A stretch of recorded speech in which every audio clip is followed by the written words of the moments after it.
लड्डू का प्रसाद दिया और बोली पिताजी नारद जी ये लड्डू प्रसाद पाइए। हम बोले माता ठीक है पाते हैं। और जैसे ही नारद जी बैठे तो माता जी ने पूछा कैसे हैं, सब ठीक तो है? कभी कभी समय निकाल करके आ जाया करिए।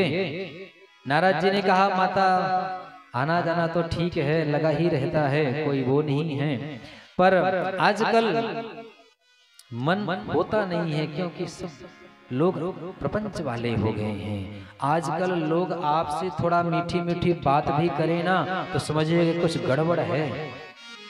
हाँ, क्योंकि उनका जो स्वार्थ निकालना होगा तभी आपके बारे में अच्छा बोलेंगे, और अच्छा बोले तो बिल्कुल पक्का समझ जाइए, वरना दधीची जी के जैसे हालत होगी। इंद्र प्रणाम करने गए, महाराज प्रणाम करता हूँ। आप दधीची जी ने पूछा भैया कैसे आगमन हो गया स्वर्ग को छोड़ करके? बोले कुछ नहीं, आपके दर्शन करने की इच्छा हुई तो आपके दर्शन करने आ गए। देखिए दर्शन किया तो किया, उनके हड्डी को लेकर के चले आए। तो बोले इनसे तो बिल्कुल सावधान रहो, संसार के लोग ज्यादा मीठा मीठा बोलें तो समझिए आपका गड़बड़ होने वाला। तो नारद जी ने कहा माता हमारा जाना आना कुछ ज्यादा होता नहीं है संसार। तो माता जी थोड़ा मुस्कुराई और बोली नारद बहुत बढ़िया अच्छी बात है, संतों का तो काम ही है कि गृहस्थ से जितना दूर रहे। पर आप जो बोले ना प्रपंच की बात, अरे मैं और क्या बोलूं, मैं अपनी बात कहती हूँ। मेरे भोलेनाथ मुझसे बहुत प्रेम करते हैं, और हमारे भोलेनाथ तो इतना प्रेम करते हैं कि वो गुरु मंत्र क्या है वो भी हमसे नहीं छुपाते, जो कि शास्त्र कहता है कि अगर गुरु मंत्र मिला है तो गुरु का दिया हुआ मंत्र पत्नी को भी कभी मत बताओ, उसको भी बताने का अधिकार नहीं है। पर नारद जी हम क्या कहें, अपनी बड़ाई नहीं कर रहे हैं, पर हमारे भोलेनाथ ऐसे हैं कि गुरु जी ने जो मंत्र दिया था आते ही सबसे पहले उन्होंने मुझे बताया कि हमारे गुरु जी ने ये मंत्र मुझे दिया है। इतना प्रेम हमसे करते हैं। और तो और क्या बताऊं, रोज भगवान किसकी दर्शन करते हैं, किस भगवान का दर्शन करते हैं, किस भगवान की झांकी उनके सामने नजर आती है, आते वो भी मुझे बताते हैं। नारद जी ने कहा माता बहुत अच्छी बात है, ये तो खुशी की बात है। संसार में तो लोग ढोंग करते हैं, भोले बाबा हैं आपसे बहुत प्रेम करते हैं, बहुत खुशी की बात है माता। तब तो आपको ये भी पता होगा कि भोलेनाथ जो गले में मुंडों की माला पहने हैं वो किसकी है, ये तो बताया होगा। अब माता जी का माथा खनक गया। माता जी ने कहा नारद प्रेम तो गया, कूड़े भाड़ भी गया, लेकिन ये बात तो सत्य है कि बाबा प्रेम तो करते हैं, लेकिन वो माला किसकी है ये तो आज तक बता ही नहीं। अच्छा, तो नारद जी ने फिर काहे का प्रेम, क्या खाग प्रेम करते हैं? अरे माता जिस माला को 24 घंटा अपने गले में धारण करके रखते हैं और आज तक उसके बारे में आपको नहीं बताया, तो काहे का प्रेम का तो कोई मतलब नहीं होता। अच्छा माता जी अब हमारा समय हो गया है, मैं चलता हूँ। अब तो नारद जी का जो काम करना था वो तो हो गया, माता जी का मूड़ा हुआ खराब। अब माता जी के दिमाग में बात तो चढ़ गई कि बाबा जितने भोले हैं गड़बड़ है सब, ये तो एकदम फरेब है। माता जी ने जो है सुंदर वस्त्रों को उतार करके मलिन वस्त्रों को धारण कर लिया, और मलिन वस्त्रों को धारण करके सुंदर पोशाक एक जगह पे रख दिया, और अंदर एक कमरे में जाकर के अपने आप को बंद कर लिया। और उस कमरे का नाम क्या है पता है? पता ही होगा सबको, उसका नाम है कोप भवन। यही कोप भवन है जो राजा राम जी को 14 वर्ष बन जाने पे मजबूर कर दिया। कैकेयी जी कोप भवन में गई थी, और यहाँ माता जो है गौरी कोप भवन में चली गई, और भगवान नारद जो है जाते जाते भोले बाबा को प्रणाम किया और कहा बाबा माता जी आपको याद कर रही हैं, थोड़ा समय से निकल जाना।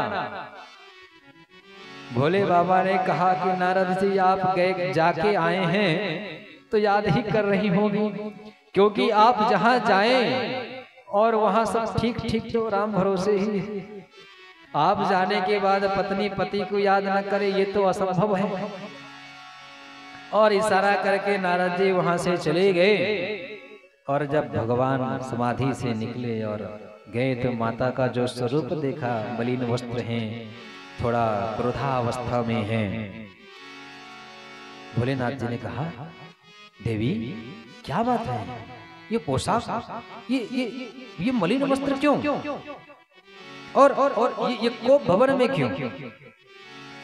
अब बाबा भोलेनाथ का थोड़ा बंगला भी ठीक ठाक ही है ना। भोलेनाथ के बंगले में क्या है, सब कुछ खुला खुला एकदम दिखता है। वहां किसी की भी रोक टोक नहीं है। सूर्य 24 घंटे अपना प्रकाश देना चाहे तो दे सकते हैं, चंद्रमा भी पूरा दे सकता है, इंद्र आदि पूरी वृष्टि भी दे सकते हैं। वहां पे किसी का रोक टोक नहीं है। लेकिन मलिनता को माता ने धारण किया है, वही है कोप भवन। आजकल की माताएं कोप भवन में जाती हैं तो पुरुषों को थोड़ा भारी पड़ जाता है। पुरुषों को और उनके जेब को दोनों को भारी पड़ता है। आजकल तो माताएं जब कोप भवन में जाते हैं तो सबसे पहला उनका मंत्र है, बैग उठाई और निकल ली मायके, है ना। अब यहाँ पुरुष बेचारा दिन भर काम करके आया, शाम को चाय नहीं, पानी नहीं, खाना पीना का तो पता ही नहीं है। बच्चों से पूछा, अरे चिंटू मम्मी कहाँ है? बच्चों ने कहा, मम्मी तो चली गई मामा के घर। अब क्या करें? अब घर जा रहे हैं ससुराल तो मिलने को तैयार नहीं, क्योंकि हमारे सनातन धर्म में तो एक मर्यादा है कि पत्नी अपने मायके में पति से नहीं मिलती है। ये मर्यादा हुआ करती थी, है नहीं कह सकते हैं। आजकल तो विवाह के पहले ही मुलाकात हो जाती है, तो मर्यादा की तो बात ही नहीं। पहले हर चीजों में मर्यादा रहती थी। दूसरा है, अगर उन्हें प्रसन्न करना है तो फिर सोनी जी के यहाँ जाना पड़ता है, 1-2 लाख का कुछ थोड़ा गिफ्ट बोलना पड़ता है। और उसको जो है जब वहाँ डिब्बा खुला दिखाते हुए लेके जाएंगे, झोला में भी पैक करके लेके गए तो गड़बड़ है, समझ में नहीं आया तो लोटा बाल्टी कुछ लग सकता है सर पे, है ना। क्योंकि क्रोध की कोई सीमा तो नहीं है। लोटा रहा तो लोटा भी सर पे गया, बेलन रहा तो बेलन भी गया। तो डब्बा खुला लेके जाना पड़ता है। और जैसे ही माताओं ने उसको देखा कि 1-1.5 लाख का खजाना है, तो गेट के अंदर घुसेंगे, बाद में पहले पूछेंगे कैसे हैं, है ना, और मुंह से पूछेंगे कैसे है, और हाथ नीचे दूसरे हाथ की तरफ जा रहा है, डब्बे की तरफ खींचो। तो माता से जैसे ही भोले बाबा ने पूछा तो माता ने पहला कहा, आप कपटी। क्या शब्द का संबोधन किया? आप बहुत कपटी हो भोलेनाथ। भोले बाबा ने कहा, अरे भैया कपटी किसको बोलते हैं देवी, आपको पता है? अरे जिसने आपसे झूठ बोला हो, जिसने आपको धोखा दिया हो, कपटी तो उसे कहते हैं। पर हमने तो गुरु मंत्र भी आपसे नहीं छिपाया। रोज किस भगवान की झांकी करता हूँ, वो भी हमने आज तक आपसे नहीं छिपाया, तो कपटी कैसे हुआ? तो बोले, और तो ठीक है, ये बताओ ये मुंडों की माला किसकी है? अरे मेरे अलावा और भी कोई है क्या? हमसे छिपा रहे हो, कोई और भी है क्या? भोले बाबा ने कहा, भाई पहले आपका एक अवतार हुआ था, उसे संभाल नहीं पाया, बड़ी पत्थर पूजने के बाद दोबारा मुलाकात हुई है, कहीं गड़बड़ ना हो जाए। पहले थोड़ा कड़क था, टेढ़ा बन के बैठा तो चली गई, है ना, और चली गई तो लौटी नहीं। फिर हजारों वर्ष तपस्या करने के बाद दोबारा मुलाकात हुआ है, अब ज्यादा करेंगे तो गड़बड़ हो जाएगा। माता जो है कपटी है, छलिया है, चोर है, बहुत सारे शब्दों का प्रयोग किया। और कहती हैं कि आज तक आपने नहीं बताया कि ये मुंडमाला किसके हैं। भोलेनाथ जी के आंखों से आंसू बहने लगे और कहते हैं, देवी ये मुंडमाला किसी और के नहीं है, मैं तुमसे कितना प्रेम करता हूँ, इसका सबसे बड़ा अगर प्रमाण कुछ है तो ये मुंडों की माला है। और ये प्रमाण है कि जितने बार तुम्हारी मृत्यु हुई है और उतने बार मृत्यु के बाद तुम्हारे सर को हमने इस कंठ पे, इस माला पे पिरोया है।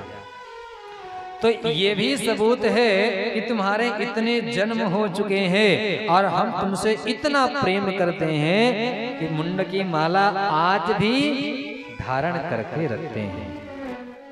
अब माता जी का माथा तो और खराब हुआ कि अब तो महाकपटी निकले।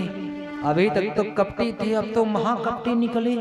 अरे बाबा, तुम ऐसी कौन सी जड़ी बूटी पी लिए हो कि तुम मरते नहीं और हमें बार बार मरना पड़ता है? और अगर वो जड़ी बूटी तुमने बनाई तो मुझे क्यों नहीं पिलाई? अगर वो जड़ी बूटी है तो मुझे क्यों नहीं पिलाई? तुम अकेले ही क्यों पी लिए? हमें बार बार जाना पड़ता है और खुद लगा के समाधि बैठ जाते हो। ऐसी कौन सी जड़ी बूटी है बाबा, हमें भी बताओ, हमें भी बना करके पिलाओ। तब भोलेनाथ जी कहते हैं ये साधारण जड़ी बूटी नहीं है, ये तो अमर कथा है। ये कोई साधारण दवा नहीं है, ये अमर कथा जो व्यक्ति को अमृत प्रदान कर दे, जिसके पीने के बाद जीवन में माया का प्रभाव पड़ ही नहीं सकता है। उसमें मरना क्या, जीवन क्या, व्यक्ति अमर हो जाता है। उस कथा रूपी अमृत का हमने पान किया। माता जी तुरंत भोलेनाथ के चरणों में गिर गई कि हे भोलेनाथ, आपने जिस अमर कथा को पिया है और अमर हो गए हैं, कृपा करके उस अमर कथा को हमें भी पिलाने का प्रयास। हम भी उस कथा को पीना चाहते हैं। ऐसा क्या उसमें रस भरा हुआ है, हम भी उसका आनंद लाभ लेना चाहते हैं। जैसे आप सभी लोग यहाँ पे बैठ करके भागवतामृत पान कर रहे हैं, ऐसे ही आज भोलेनाथ जी ने माता पार्वती जी को, जगदम्बा को अमर कथा पान कराने का विचार करते हैं।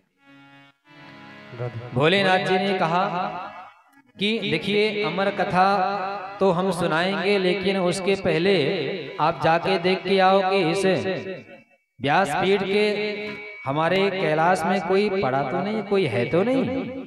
माता जी जाके देखें कि आगे पीछे तो कोई दिख नहीं रहा है, लेकिन सौभाग्यवश वो जो विगलित फूटा हुआ अंडा पीछे पड़ा हुआ था। भोलेनाथ जी ने कथा का नियम बताया कि देखिए, कथा तो हम सुनाएंगे, लेकिन हम कथा तो समाधि में लग के सुनाते हैं। बिना समाधि के तो कथा आएगी नहीं हमको, और हमारी समाधि लग गई सो आंखें बंद। अब ये बताइए कि आप कथा सुन रही हैं, नहीं सुन रही हैं, कुछ मुझे मालूम तो पड़ना चाहिए। अभी आप बताइए कि हम यहाँ पे कथा सुना रहे हैं, चलिए हमको कथा पता है, सुना रहे हैं। अब आप लोग अंधेरे में बैठेंगे तो कब तक सुनाऊंगा? हमारा भी जो मन होता है, हमारे अंदर की जो कथा सुनाने की जो खुशी प्रकट होती है, ये आप लोगों के चेहरे की खुशी और कथा सुनने की जो श्रद्धा है, इसको देख करके पैदा होती है। हम क्या बोल रहे हैं मुझे कुछ पता नहीं, ये वाक्य कहाँ से निकल रहे हैं ये भी पता नहीं है, परंतु इतना पता है कि आप जो सब यहाँ बैठे हैं, आप सबके हृदय में हमारे गोविंद राधा माधव का वास है, और वही ये सारी चीजें आपके लिए सुगम करवा। भोलेनाथ जी ने बोला ठीक है, समाधि हमारी लग जाएगी तो कुछ मालूम तो पड़ना चाहिए। तो एक काम करना, जब हम कथा शुरू करेंगे तो बीच बीच में आप ओ ओ ओ करते रहना। ओ का मतलब जैसे हिंदी में कहते हैं ना हाँ जी हाँ जी हाँ जी, तो संस्कृत में ओ का मतलब होता है हाँ। जगदम्बा ने कहा ठीक है, करते रहेंगे। प्रसंग शुरू हुआ। अब एक दिन की कथा और 2 दिन की कथा, और कथा हमारे आप जैसे थोड़ी ना सुना रहे थे कि 3 घंटा सुने, 3 घंटा में हाथ पैर इधर लुढ़का लिए, थोड़ा इधर कर लिए, और नहीं तो महाराज जी के सामने ही पैर को फैला करके बैठ गए, है ना। और ज्यादा कुछ दिक्कत हुई तो थोड़ा कुछ ना कुछ बहाने से इधर उधर चल लिए। और तो और एक विशेषता भी यहाँ बताई गई है कि श्रोता, सुनने की बात है ना, तो कहा गया श्रोता भी 3 प्रकार के होते हैं, श्रोता, सोता और सरोता। है ना। तो ये जो तीसरे नंबर वाले हैं ना बहुत अच्छे रहते हैं। श्रोता का मतलब है कि भगवान के गुणों का जो चिंतन करे और उसको अपने जीवन में उसका मनन करके अपने अंदर के विकार को विनष्ट कर दे, ये हो गया श्रोता। और दूसरे नंबर पे आते हैं सरोता।